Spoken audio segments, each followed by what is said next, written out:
Hi, I'm Roy Sorensen from Washington University in St. Louis. Um, here today to talk about the philosophical aspects of lying. And my partner in this conversation will be Don Fallis. So why don't you introduce yourself, Don? Hi, I'm Don Fallis of the University of Arizona, and I'm here to talk about lying as well. I swear. My initial interest in lying actually was in daycare. I was taking my kid, and the children were learning, to speak. And one of the things that they were starting to do was to accuse their parents of lying. And the parents would become instant philosophers of language. They would distinguish between a an honest mistake and a lie, and they would tell their kids that they have to make that distinction. And then they would often add another condition, which is that there has to be an intent to deceive, because they wanted to make sure that the kids um, were able to separate the lies from the jokes. So, since Don, you've written on all these traditional definitions of lying, I want you to assess how well the parents were doing their definition. Yeah, it doesn't. I mean, it doesn't sound like they were being terribly self-serving. It seems like they were being reasonably good philosophers of language. Yeah, the because the traditional definition, at least amongst philosophers, is something like the following: you lie if and only if you say something you believe to be false, or maybe just say something you don't believe.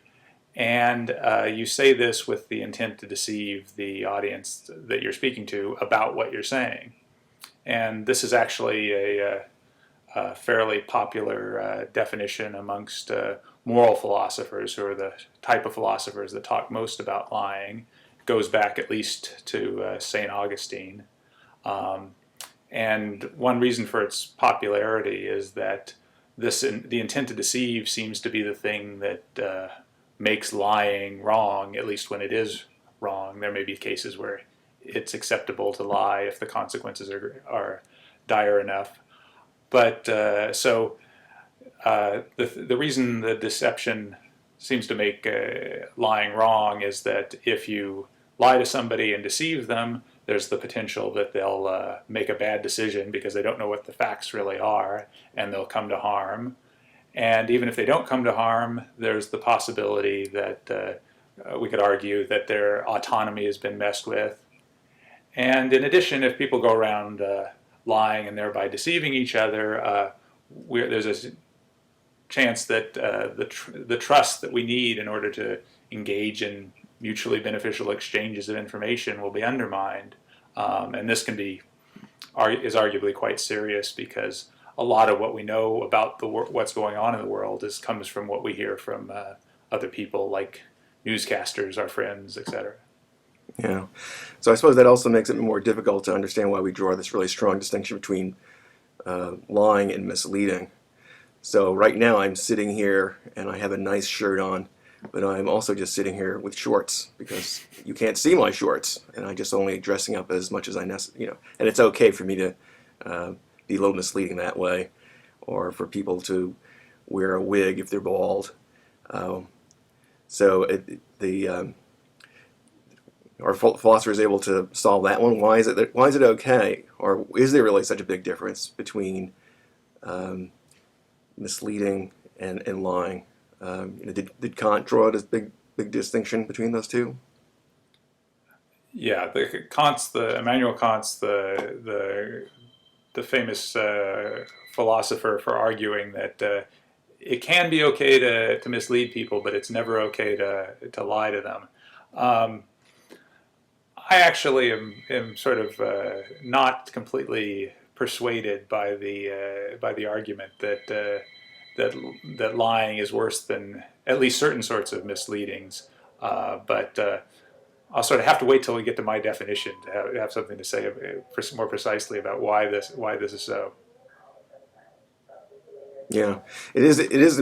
I do seem to recall this case that Kant was talking about, where someone was just. It's okay to like pack your bag to catch a thief, pack the bag in order to give them the impression you're leaving town, sort of try to catch them. But if you lying is like terrible, you can never lie under any condition. So maybe we'll return to that. But I wanted to go a little bit more into the reasons why I got interested in lying. So part of it is that I was just impressed by how careful people were in drawing all these distinctions about the nature of lying. Because I'm a philosopher of language, and so I appreciate when people are careful about concepts having to do with how we talk. But there was but my interest was kind of exhausted for a while because I just accepted the definition that along the lines the parents were giving. So I remember Arnold Eisenberg defining lying as asserting what you don't believe with the intent to deceive, and I just took that as just correct. And then I was listening to this audiobook.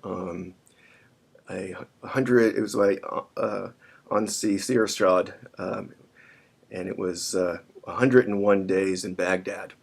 And she was describing the run-up to the second war with Iraq that was conducted by the United States. And it was hard to do a good job as a reporter because you were assigned a minder, and the minder was there to make sure that you had a good account of what was going on in Iraq. It was important that you said flattering things about Saddam. If you didn't, you might get sent back to Jordan and have to pay expensive hotel bills for a month, and then they let you back in and see how well you're doing after that. So she would sort of play along a bit, and so the minder was also, he had to be worried about people watching him, and so he was very careful to sing the praises of Saddam Hussein and talking about his great victory over the Americans in the First War and all these amazing achievements. And she would sort of go in and kind of praise his shining black hair because he had all these portraits all around him. But she thought it was a very strange kind of activity she was involved with. And there's this passage that struck me. So she's trying to explain what's odd, and so she starts privately wondering, and she says, "What sort of game is this? How long will it continue? How much longer must I praise Saddam's shining hair? How often will Taqlif boast about the victories of the revolution and how wonderful everything would be in Iraq, but for the sanctions? He knows he's lying. He knows I'm lying. He knows that I know that he knows that I'm lying. I keep my mouth shut. To report my questions and attitudes is one of Taqlif's duties." So Taqlif, he's dead serious. If she gets out of line, he's going to report her. He likes her, and she kind of likes him as a person, but it's a very serious game. But is it really? It doesn't seem like just they were laying it on the line. They were willing to when she would say a little bit of challenging remarks, he would get angry at her, and he'd adopted a position. So I thought at first that this reporter was confused because she wasn't satisfying the intent to deceive condition. She was there ready to say there were lies going on, even though it was common knowledge between both parties that they were lying. And as I read more deeply in the book, this became a kind of a theme. She didn't argue this directly, but she just gave kind of example after example. When the war starts, she investigates. She goes to one of the hospitals. It's a civilian hospital, but it's just chock full of soldiers. So she figures the military hospital is overflowing and the battles are going badly for the Iraqis. When she asks about all the soldiers that are in there, the doctor says, "I don't see any soldiers. There aren't any soldiers here." And she says, "Well, what about their uniforms?" And he says, "I don't see any uniforms." And obviously there are uniforms all the places. And he just tries to get her out very quickly because it's very dangerous for both of them. So after becoming persuaded that this reporter was correct, that there are these things, bald-faced lies, I wound up sort of writing this philosophical commentary on this story called Bald-Faced Lies, Lying Without the Intent to Deceive. And then so I became more interested in whether this kind of traditional definition was correct with respect to this condition. Then it turns out that Don Fallis has been working on this, knows more of the background literature, so I thought maybe you'd fill us in on the plausibility of rejecting the intent to deceive condition. Okay. Actually, maybe we'll come back to it, but I just was struck by as you're telling the story that if I recall correctly, this was written in the like early 2002, 2003, something like Yeah. that. And Harry Frankfurt's book on bullshit comes out in 2005. Uh-huh. So that whether or not she would have talked about bullshitting rather than lying in that case, if that if that had She's been t- she, she's much too polite a Norwegian to do that. okay. So Yeah, maybe you should amplify a little bit more on what Frankfurt was trying to do with bullshit yeah. as you introduced it. Frankfurt was arguing that there's actually this phenomenon out there that he thinks is even more dangerous than lies, and he conceives of lies in that traditional way as a false statement that's intended to deceive, and he identified this, tried to give an analysis of bullshit as saying something true or false without any concern for whether it's true or false, and so he's basically trying to come up with analyze this different category of epistemically dangerous communication, because people can be misled and come to harm. All those bad things that I was mentioning about lying can happen with bullshit as well. So if I was on a talk show and I just really want to get on TV, and they ask me to lend my opinion, I'll just start saying things, right? And I don't, even though I don't know whether it's true, I want to say something. So um, I'm no longer being a sincere talker. That sounds like bullshit, right? Yeah, that sounds like a good case. And in fact, that I think what Frankfurt would say is that, well, in that case, you weren't intending to deceive about about the things you were saying, but you were intending to deceive the person that you were talking to. You're trying to give the impression that you know things that you don't actually know. So Yeah. that sort of case might be distinguished from lying on the sort of traditional view, where you have to be intending to deceive about the very thing you're saying. But there's also going to be cases where you say something you believe to be false and intend to deceive both about something else and about the very thing you're saying. And so it seems like there's possibilities for there to be overlap between bullshit and lying. Yeah, I remember Frankfurt, Tom Carson bringing up a nice example. His is a student taking an essay test, and the professor will give the student some credit almost for anything. Maybe not much credit, but some credit, which is better than nothing. right? And so the student starts writing. The student would prefer to tell the truth because they'll get more credit because the professor knows what the truth is.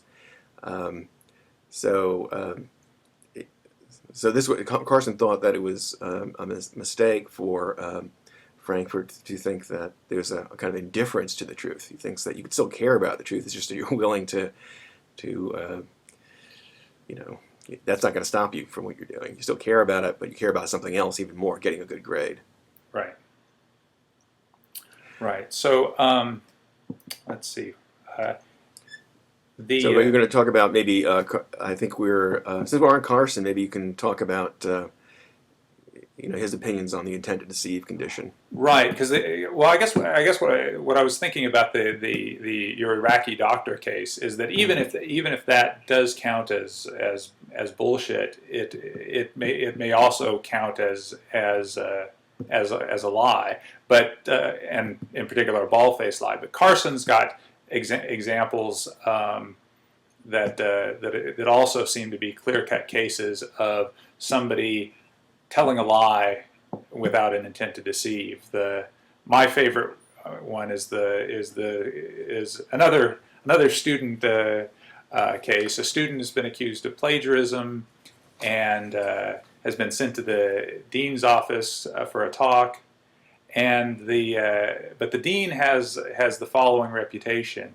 He believes even prior to being presented with any evidence, that anybody that gets sent to his office is guilty of whatever they've been accused of. But on the other hand, he's not going to punish anybody unless they confess. So knowing this, the student comes into the dean's office, and when the dean asks him, "Did you plagiarize?" the student says, "No, I did not plagiarize," asserts his innocence. And he does this knowing that he is guilty and knowing that the dean also believes this. And so as a result of that, there's no possibility of, as far as he's concerned, possibility of deceiving the dean about his guilt. But that doesn't really matter to him.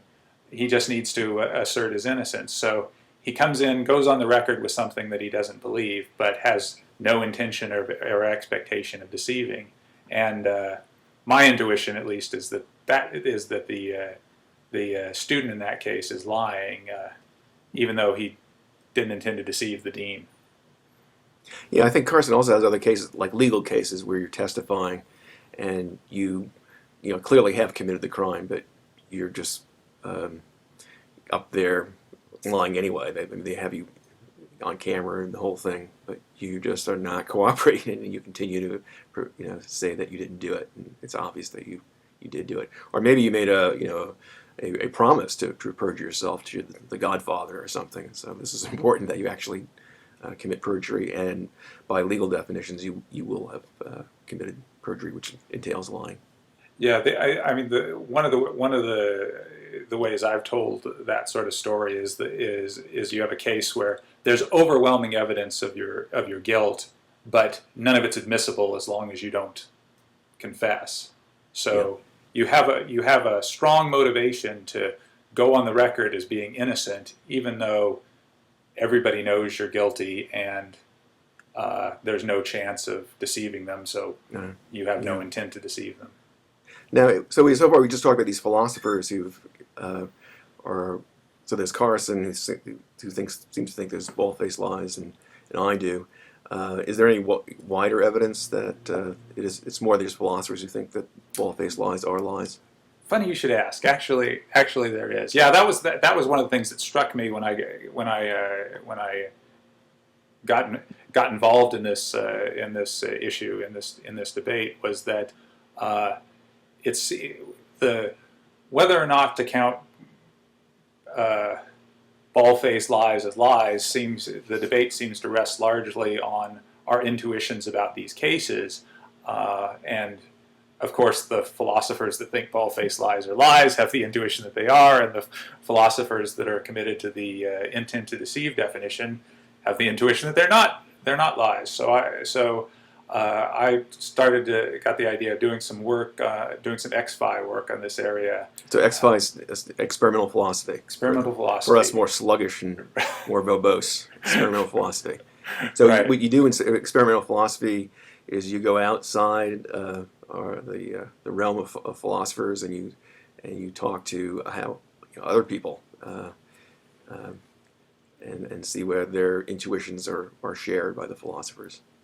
Right. So the thought is that when we're trying to analyze a term like lying or knowledge, that what we're after is what's the ordinary usage of that term, and the idea is that you should be able to ask any competent speaker, and they'll be able to tell you, is this a case of lying or is it not? And so. Of course. So how is that improvement over what I was doing at daycare? I just sitting around and I hear these people talk. Is it more rigorous? The evidence that you can have? Right. You get it's social science empirical research. You get a group of subjects, usually undergraduates in philosophy classes. Hopefully, philosophy classes where they're not already discussing the topic of lying. And you present the subjects with a series of stories,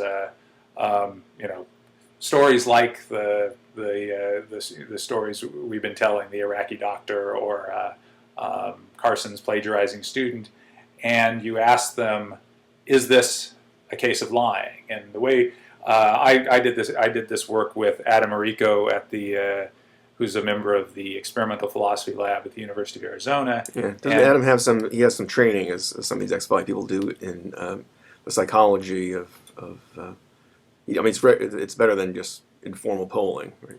yeah. I mean, There's a whole methodology involved in it. yeah. Just import it, right? Adam's really the expert on that. But what you try to do is you try to come up with a case and then modify it in various ways, so that the only difference between what two different subjects are getting is the one issue that you want to test. So, for example, we'll have a vignette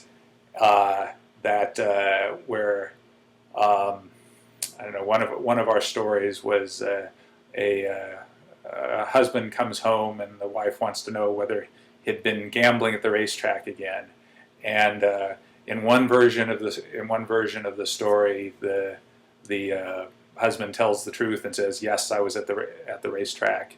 In another version of the story, the husband says, "No, I wasn't at the racetrack," with a clear intent to deceive the wife.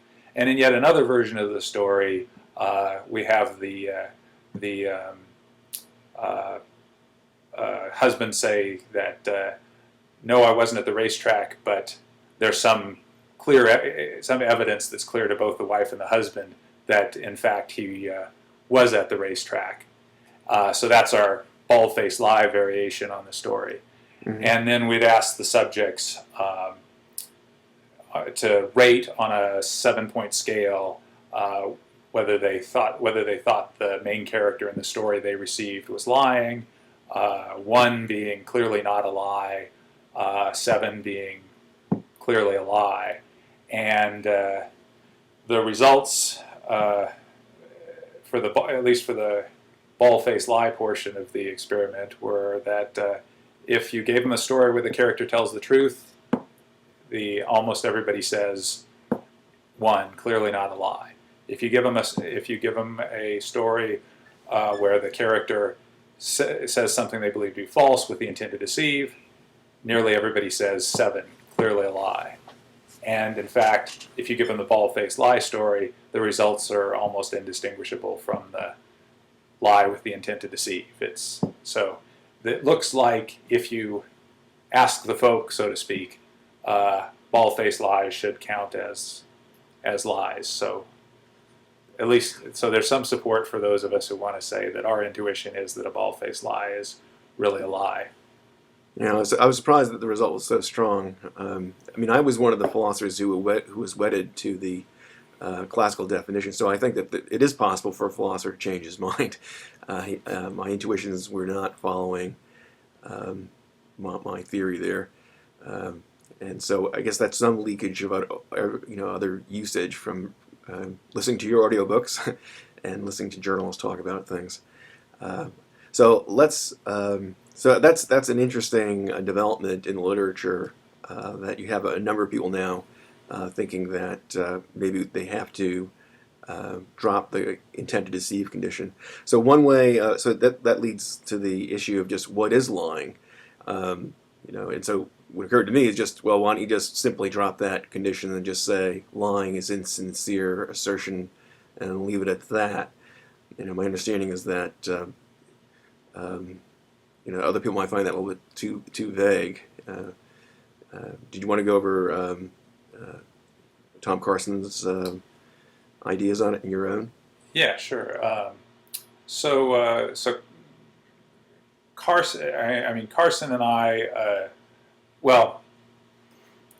Carson doesn't put it in these terms, but I think you can cast Carson in these terms. That we essentially agree with you that lying is insincere assertion. It's an assertion of something that you don't believe, or something you believe to be false. But we wanted to try and say more precisely what it means to assert, such that when you assert something you don't believe, you're lying. And so Carson's analysis is essentially, there's more bells and whistles, but the basic story is that you lie if you warrant the truth of something that you don't believe or that you believe to be false. And Carson tries to fill out what it means to warrant the truth of something, and it comes down to something like you're guaranteeing or you're promising that what you're saying is true. So, for example, the bald-faced liar, say the student talking to the dean, doesn't intend to deceive by what he's saying, but he's still offering his assurance that what he's saying is true, even though he doesn't believe it. And so you still have an explanation of why it's wrong, because it's wrong to break your promise. Right. That's one story you could tell as to if you do it in terms of promising, there's still a reason to think that lying is prima facie wrong, even if it's not always deceptive. Right. Right. Mm-hmm. So you can see the attractiveness of that. Incidentally, I think there's a difference between promising and lying. I don't really think that that when you lie, or when you're speaking in general, I don't think you're giving any kind of guarantee you're speaking the truth. And I think you just can cancel that any impression that you are promising. You might explicitly tell Saddam Hussein that you hope he doesn't believe what you're saying when you say there are soldiers arrayed along the northern border against him. You can seems that you can just sort of cancel out any impression that you have invited him to believe it, or you can just be saying it defiantly to him, looking forward to the fact that he will reject what you say. So anyway, I just wanted to right. So give some doubt about the promising story. I realize it's a nice neat package if you can get it in there. Yeah, get the morality of it coming out really fast. Yeah, there's quite a bit of intuitive plausibility to it. But I have the same sort of concern that you might have a case where somebody says where were you at the time of the murder, and you say, well, I was with Tony at the time of the murder, but don't trust me, I'm really bad with dates and times. Yeah, it's better. Yeah. That seems to eliminate any sense of you're taking responsibility or you're offering your assurance that what you're saying is true. But if what you're saying is something you actually don't believe that you actually believe to be false, and for example, you're hoping the person will buy into it, then it still seems to me you're lying despite not warranting and not. Oh yeah, I agree with that. That's right. That so by saying it's insincere assertion, all I meant was that you're saying you assert it and you don't believe what you're asserting. Right. So did you want to elaborate more on your positive account of if you didn't like warranting too much? What with the I do have something that I think gets around that, an account that gives you a more detailed, nuanced understanding of what sort of asserting you have to do in order to lie, but that's not open to that kind of objection. And the sort of the way that when I started thinking about what could lying be, one of the kind of images I was using was, well, there's all sorts of cases where it's sort of perfectly appropriate for people to say things that they don't believe. For example, if you're a actor performing a part in a play, or if you're a writer of a work of fiction, you might write down all sorts of things that you don't believe to be true, but you don't seem to be lying. So the question was, well, what distinguishes that from the standard case where you're in a normal conversation and you say something you don't believe to be true, and you therefore seem to be lying. And there's these sorts of examples come up in the literature, and people say things like, well, the reason that a writer of fiction isn't lying is that while they don't believe what they're saying is true in the real world, they do believe that it's true in the fictional world.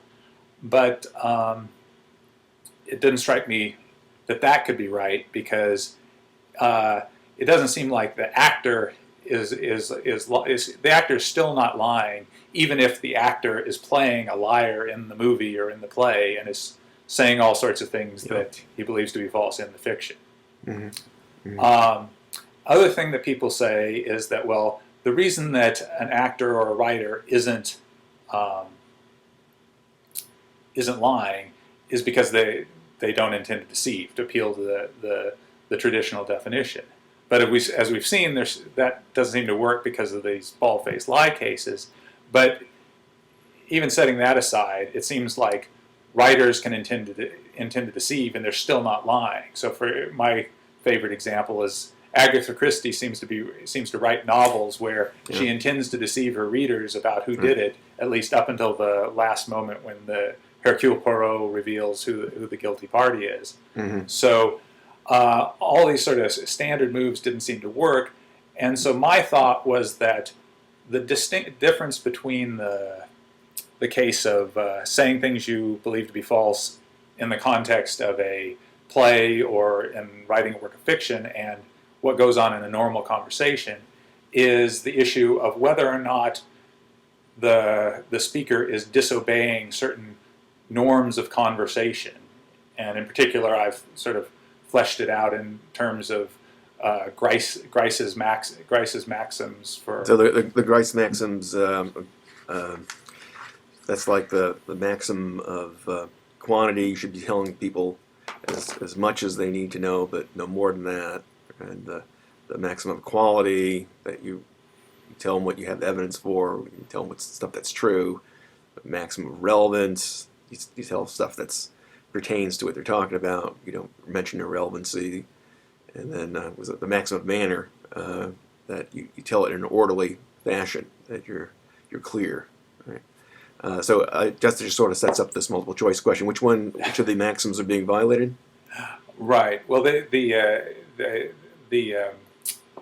Grice's maximum of quality, try to make your contribution one that's true, has two sub-maxims.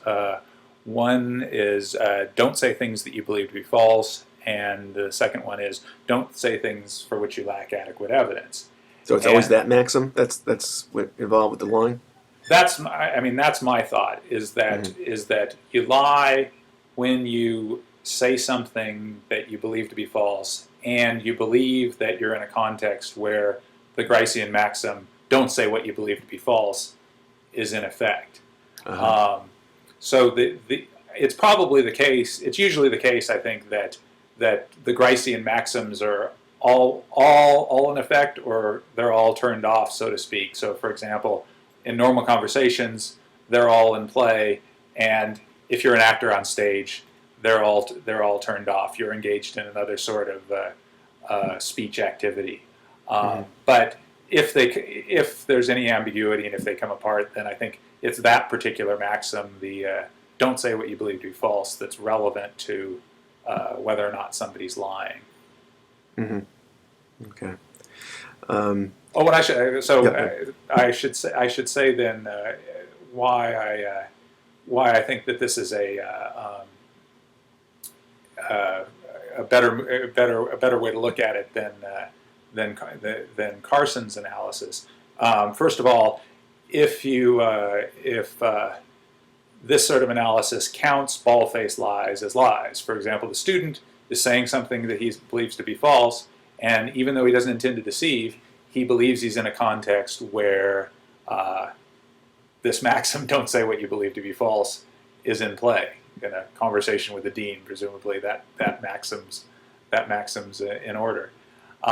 And secondly, I don't think that this particular analysis is open to the sort of proviso worry that you raised for Carson's analysis. For example, if you say P, but of course I don't believe that I'm in a situation where it's a problem to say things that I don't believe, it's not clear that you're even asserting P anymore. So unlike the cases that were counterexamples to Carson, where you say P, but don't trust me on this, If you say P, but I don't think the Gricean maxim is in effect, the assertion doesn't survive, so you're no longer lying. Yeah. The Yeah, my impression with these cases is that it seems like you handle them mostly just by saying you're not asserting, you're pretending to assert, and then you have some account of the nature of assertion. So assertions differs from just saying a sentence. You're saying it in a certain way. It's different from supposing. It's different. Different from other kinds of speech acts, from asking and so forth. And you can't lie with these plays because you don't satisfy this first condition that it isn't an assertion. The thing that worries me more about that little simple-minded definition I give now of lying, and that's the one I like, is that it's just asserting what you don't believe to be true. Or you don't believe, put it even simpler, asserting what you don't believe. Is slips of the tongue that got me nervous, because so as an example of a slip of the tongue, there's actually quite a bit of psychological research on it, and I'm going to see if I can get people who are listening to have a slip of the tongue. So I'm going to ask you a trick. I'm going to ask them a trick question. Don, you already know it, but Yeah. It's a trick question. So be careful. So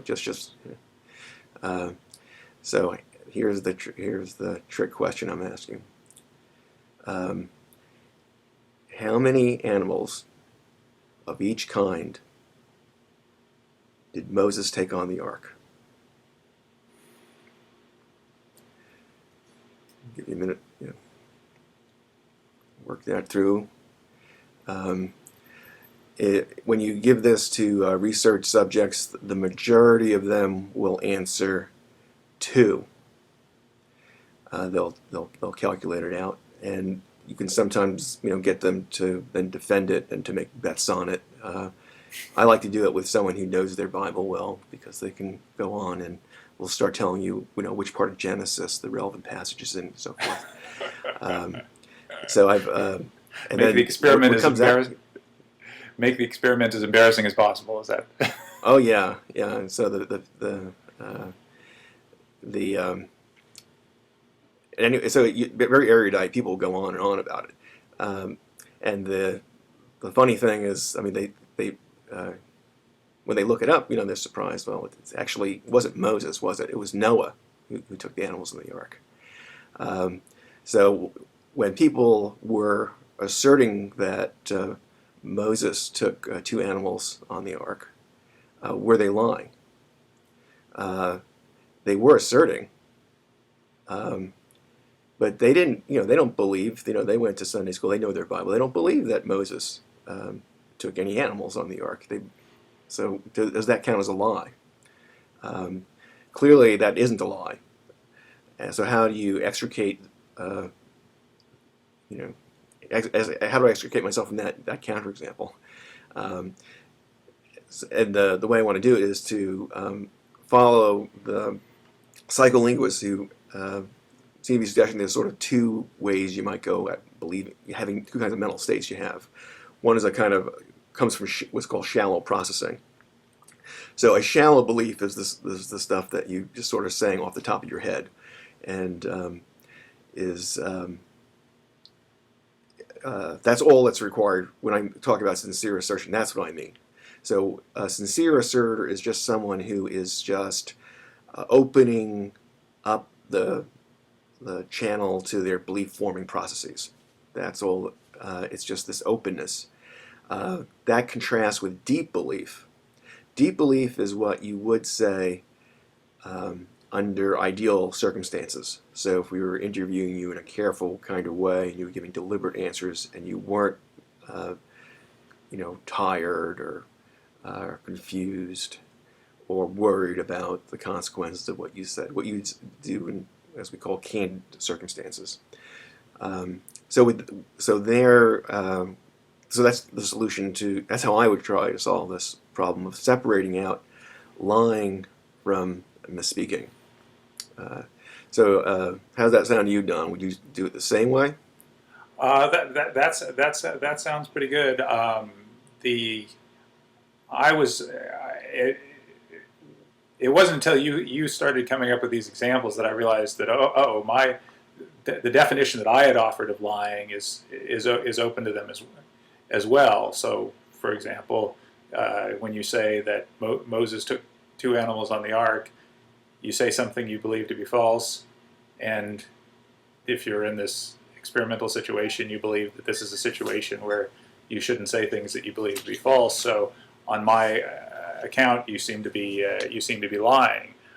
So but I didn't want. I agree. You don't want to go there. You want to say that misspeaking is not a case of lying. So I think but I think there's a sort of a fairly simple way of fixing up my definition to say that you're lying if you say something that you believe to be false, and you thereby intend to violate the norm. Don't say what you believe to be false. So in this case, if you say Moses took two of each kind of animal on the ark, it's not a case where you intend to violate that maxim. You're actually not you're not acting in accordance with it, but you don't intend to violate it. And I think there's something nice about that way of analyzing it, because it ends up making it the case that our analysis of lying still depends on what the intentions of the speaker are. That the speaker intends to do something.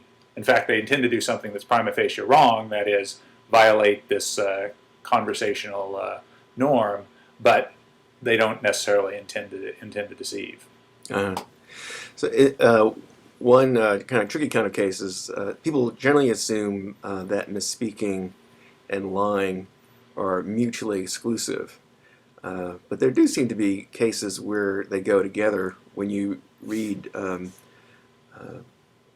accounts of how you detect liars, for example, one of the signs that you've got a liar is this slips of the tongue. That the person is, and you can see what's happening is that they're anxious, and they're a little bit overloaded, and they're starting to mess up because of the anxiety. If you're telling lies, it's cognitively taxing. It takes a little more energy to do that than to tell the truth.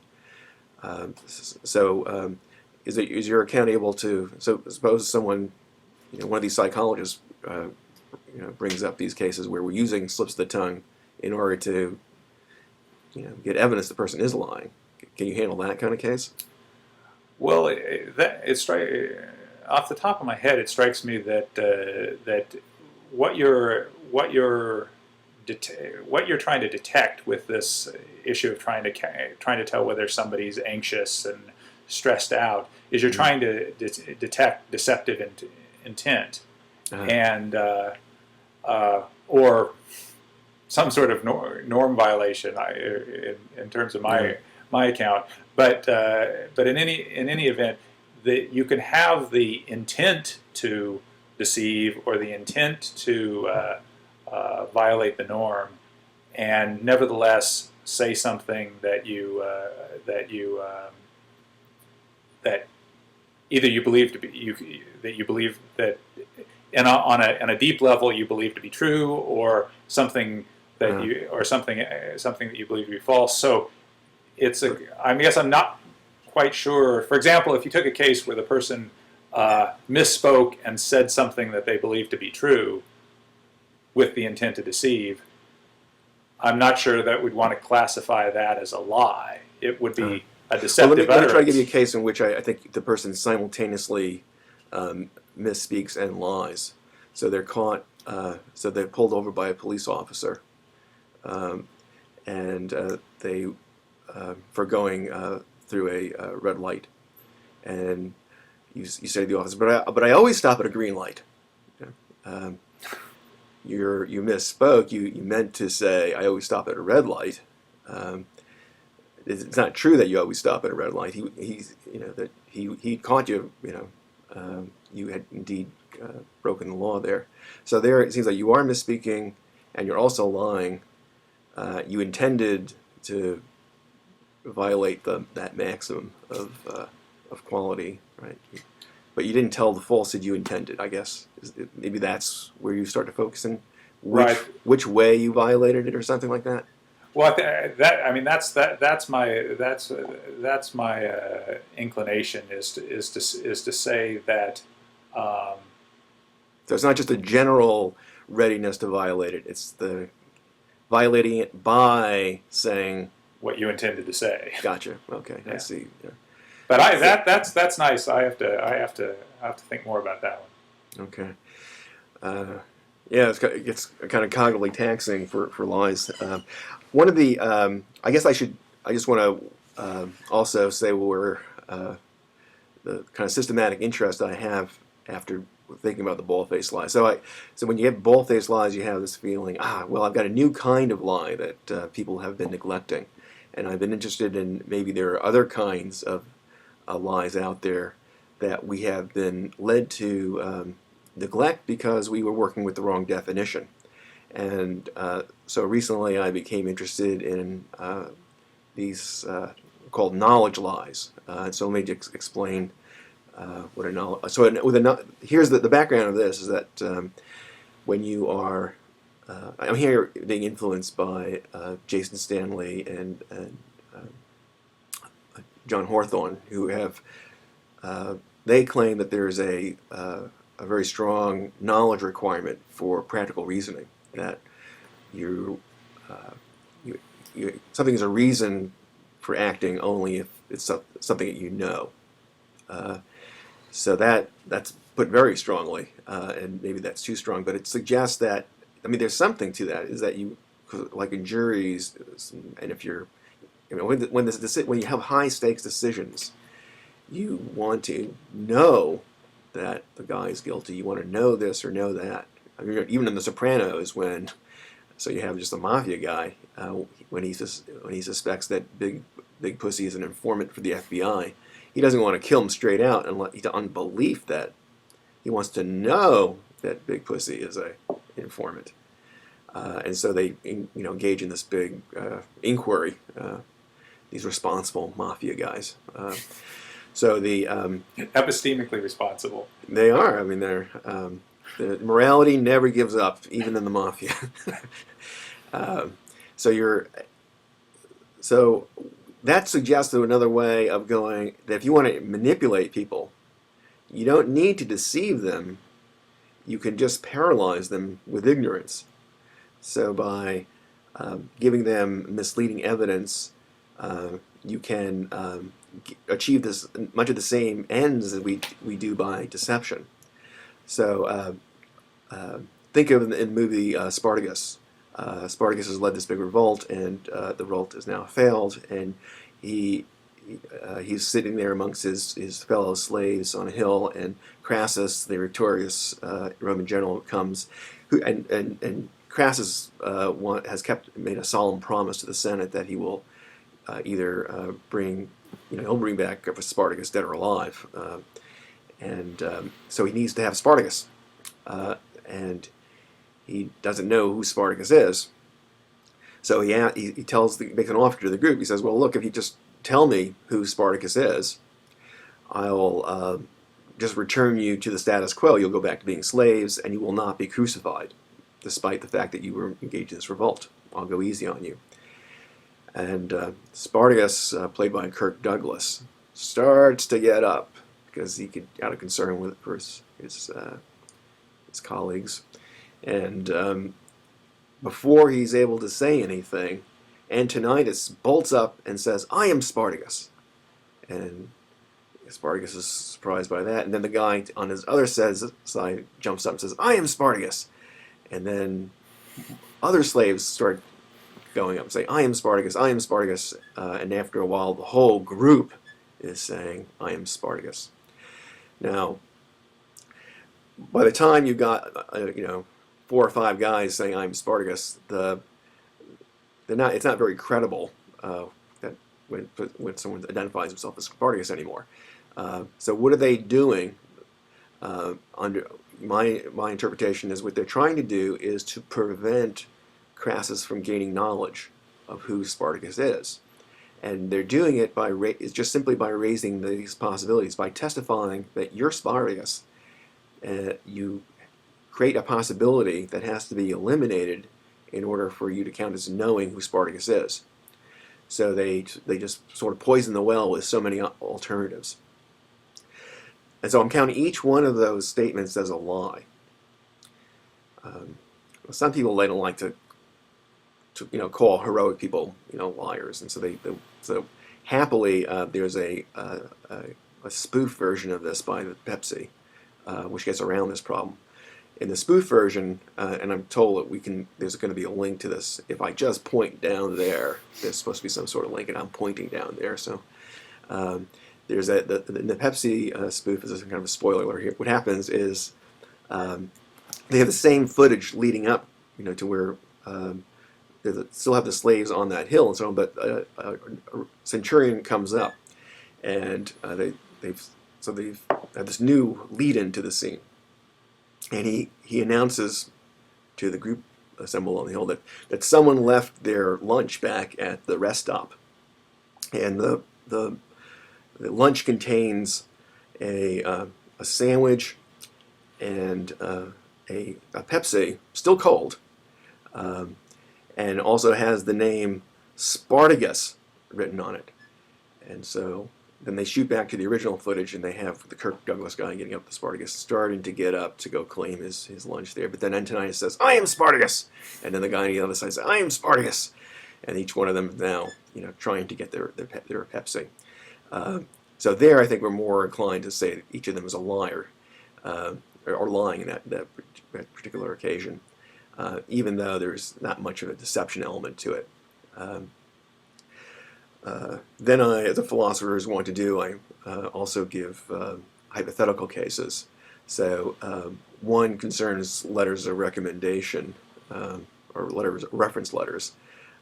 Suppose you have the chairman of the department thinks that Dr. Appendix has not been doing very good research, and he believes that he should that the research is poor, and so he should terminate Mr.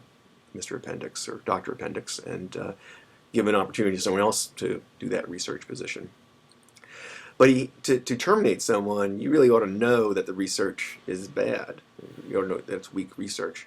So what he does is he solicits an expert opinion from Dr. Hart. And Dr. Hart believes indeed that the research is bad, but doesn't want Dr. Appendix to lose his position. So what she does is she kind of crafts this letter in such a way, not so convincingly, but sort of titrating the letter so that she says the letter, his research is strong, but she doesn't want to make the letter so strong that the head of the department will think that he should go through the dossier, and she doesn't want to waste the head of the department's time. So she wants to stop the termination, and by providing evidence that he's going to suspect as being misleading evidence. And so he will not really change his opinion, but he'll also think he doesn't know that the guy's work is weak, and so he will refrain from terminating the person. So what I'm trying to do there is to make sure that his degree of belief is not affected. If someone gives you evidence and you suspect it of being misleading evidence, how much should your opinion change in light of that suspicious evidence? Often not at all. That you just you're stuck where you were. Mm-hmm. That's what I was trying to get. So the claim is that once from our lessons from the bald-faced lies, now we go on and we discover a new species of lying, and I was wondering whether Don accepts this new species. Well, I'm very excited about the possibility, and I definitely think that all those cases are cases of lying. But I worry about whether or not it's really a brand new species, and maybe this has to do with that I'm not particularly sold on the knowledge norm for practical reasoning that you're appealing to from Stanley and Hawthorne. I'm more inclined to a Bayesian account of rational action. So the Bayesian, that's just degrees, or just going by probability. Probability is the guide of life. Yeah, right. So Correct. so with Hawthorne and Stanley, they just sort of talk about belief and not believing things. That strikes you as too crude. Right. Well, I don't know that it's too crude. I'm not completely sure that there's anything that you can get out of that account that you don't already get out of this Bayesian account of, well, I figure out how likely it is that I think such and such is true, and then I figure out what I take to be the utilities if it's true and the utilities if it's not true, and I do my expected utility calculation to decide what to do. So one possibility for your Hart sending the letter about appendix is that he does need to decrease the department head's degree of confidence to keep him from firing appendix, and in that case, it may not be that he's expecting or intending to convince the head outright that appendix's research is strong, but he's intending to move his degree of belief away from the truth, decrease his degree of belief in the truth, or increase his degree of belief in the false claim that appendix's research is strong. So Roderick Chisholm and Thomas Feehan have a paper where they talk about what is the intent to deceive, and they claim that you're intending to deceive even if all you're intending to do is move somebody's degree of belief away from the truth. So if that's what the letter is supposed to do, then it's what I would be inclined to call a degree of belief lie, rather than a lie that's intended to deceive outright. Uh-huh. But even if if it's the case that the department head doesn't yet have enough confidence to fire appendix, then in that case the Hart's letter doesn't have to change his degree of belief, but it does have to keep his degree of belief where it is. Otherwise, if his degree of belief in the weakness of the guy's research increased enough, then it would become rational to fire him. So even in that case, where Hart's letter is not intending to change the guy's degree of belief, it's still targeting his doxastic state. What matters isn't this issue of whether we call his belief knowledge.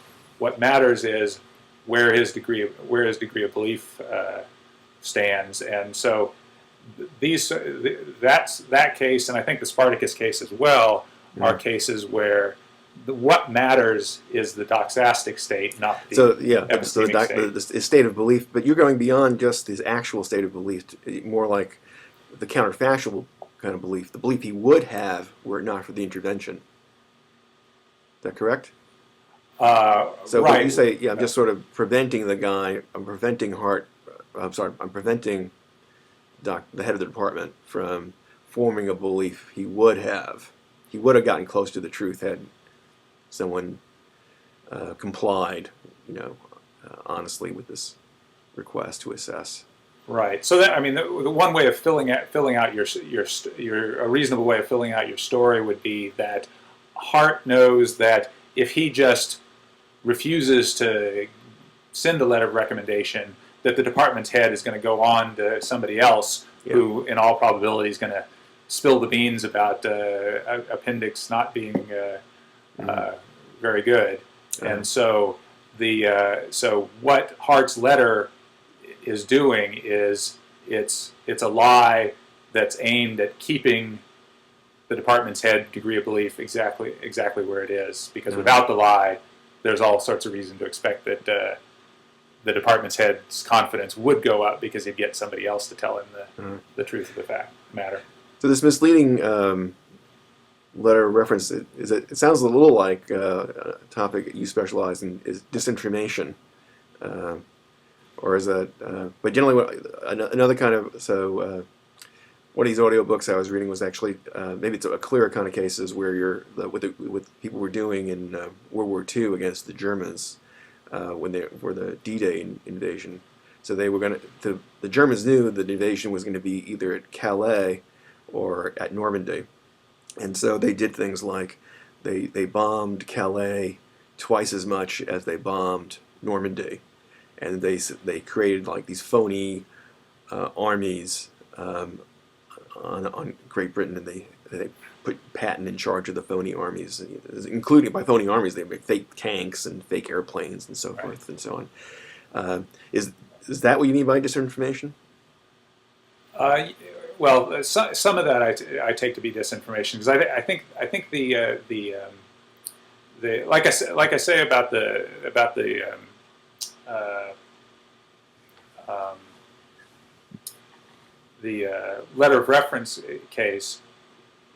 My claim is that in order to have an effect on the behavior of the person being lied to, it's got to target belief. If it just targets knowledge and doesn't target belief at all, for example, if it just Gettyerizes the person, that's not going to have an effect on the person's behavior. And the reason we usually tell lies is that we want to affect the behavior of the person we're lying to by messing with their cognitive state in various ways. So I think that I'm not sure that pure knowledge lies that only target the epistemic state are going to have that sort of effect. But I think there is a interesting category that goes beyond pure lying, and so, like you say, in my role as an information scientist, I study this phenomenon of disinformation, and Yeah, like that. Incidentally, there are philosophers who don't like that word. I mean, Fred Dresky, I remember kind of shirking at that word. He says there's no such thing as disinformation. That information has to be true. right. Yeah, so I wish I had the quote on hand that the claim is something like false information or disinformation is information in the same way sense that a decoy duck is a duck. Decoy duck is a duck. Yeah. But information scientists typically will say things like, "Well, the library is full of information," or "The internet is full of information," and when we make claims like that, we are not just intending to specify the subset that's true. So I think there's a usage in other social sciences beyond philosophy that takes seriously the notion of information that can be false. But I mean, there is something that they're getting at when you say that you've informed somebody of something. There may be a presupposition there that what you have conveyed is something that's accurate. Now, so if you're of a mind to think that information has to be true, that's part of the meaning of information, then I'm perfectly happy to shift terminology and say, okay, what we're talking about here when we're talking about disinformation is not false information or intentionally false information. It's just intentionally false semantic content, and I'm perfectly happy to go along with the debate at that point. Yeah, sounds a little sexier to better contact with other uses I hear in political context about disinformation. Can you give me a clearer example of disinformation? So, I mean, were you accepting my things like bombing, bombing a guy twice as hard at Calais and than Normandy? Is that disinformation? Is that bombing, disinformative bombing? Well, I think the category of disinformation or disinforming has to be, in some sense, have to do with the dissemination of information. So it has to be discursive. It has to be like words, sentences. It can't be whatever your favorite definition of information is fine. But I don't think bombing somebody or building a tank it's not, at least not a paradigm case of creating and disseminating information in the sense that information scientists are interested in it.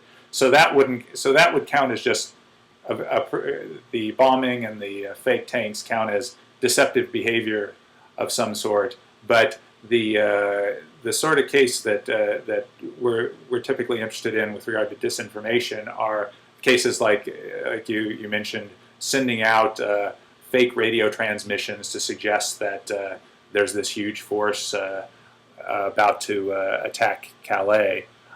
So in that case, you're disseminating information, and you're intending that information to deceive some audience, in this case the Germans.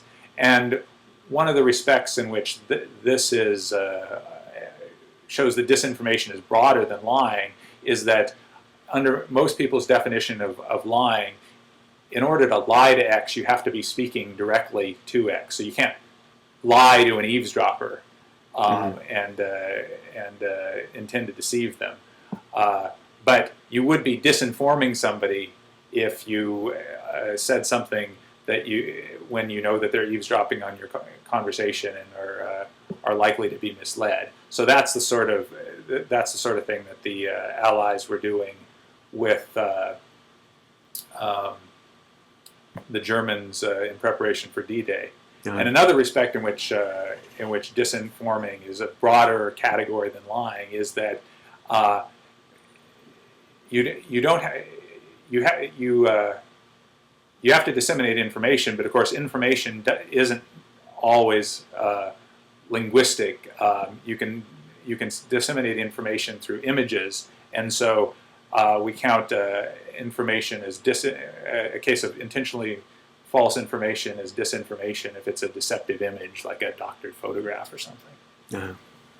All right. Well, I can see that you've got a kind of pretty big project, and being an information scientist, you're well positioned to develop it further. And so I think what we should do now is just bring the conversation to an end, and look forward to future discoveries of new kinds of lying and a better understanding of the phenomena of disinformation. So thank you, and goodbye, Don. Thanks. Bye, Roy. Okay, so I'll click that. I guess we'll end the movie now. Okay. Ending the movie now.